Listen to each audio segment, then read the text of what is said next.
Hey everybody, welcome back to Bradley Lopez. Today we're going to talk about Thundercats.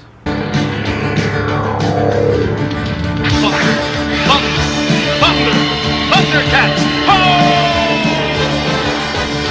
So growing up as a kid in the 80s, we had access to tons of cartoons. Basically, you wake up at 6 o'clock in the morning, turn on channel 8, which was ABC, and you're pretty good for the next 4 hours.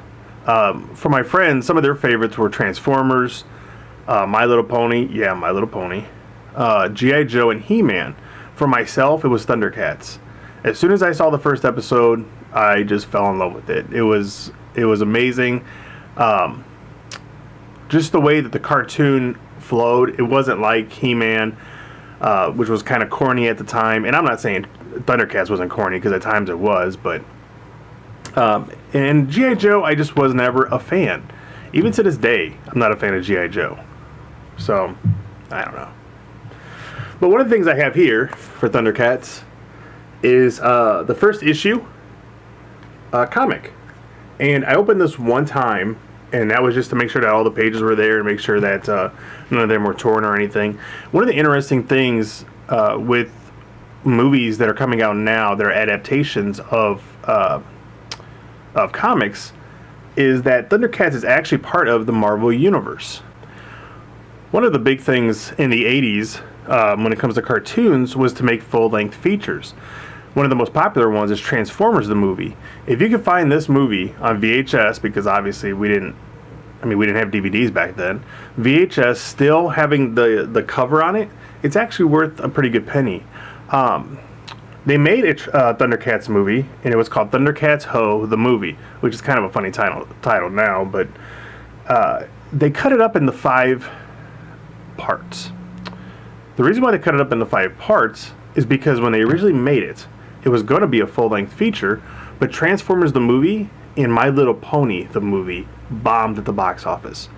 So instead of sending it out there and paying for the distribution and the advertisement and all that, they went ahead and they cut it into 5 parts, which can actually be seen on the Thundercats DVD box sets. You will not find a full-length Thundercats Ho! Movie out there anywhere. You know, people ask me, if I'm a big Thundercats fan, and the answer is absolutely. I'm not like some people. Like, I know there's one lady who has Ninja Turtles everywhere in her room. I'm not like that. Like I said, I have the comic book. I do have action figures, which I'll show you right now.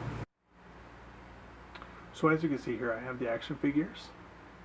And these are not, of course, the original figures, but these are ones that were reproduced and are actually called mega scale action figures.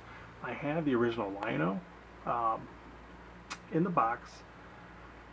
It cost me about $300, but I actually sold it because it wasn't the first edition like the guy had told me. The other thing I have is tattoos. And once people see these tattoos, they are amazed by the detail, but also by the dedication of having Lion-O and Mumra on my leg. I mean, they're great tattoos, and I'll show you to you here.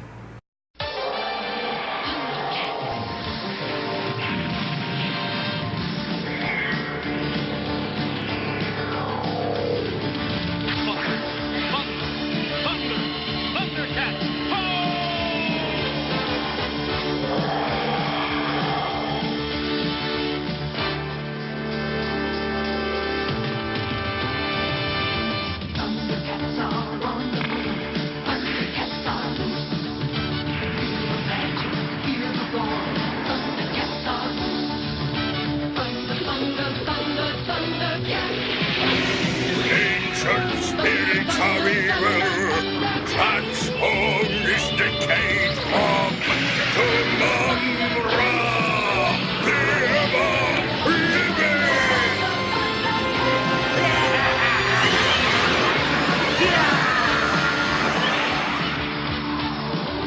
The one thing that I will buy if I ever find it is the Sword of Omens.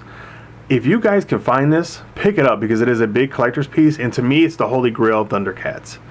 To find a Sword of Omens, the original 80s version, on board with the cardboard box behind it, that's I would seriously chop off my arm for that. I would give an arm and a leg to have that. And if I ever do have that in my possession, I'm going to get a glass box, vacuum seal it, and never take it out. I'll probably be buried with it.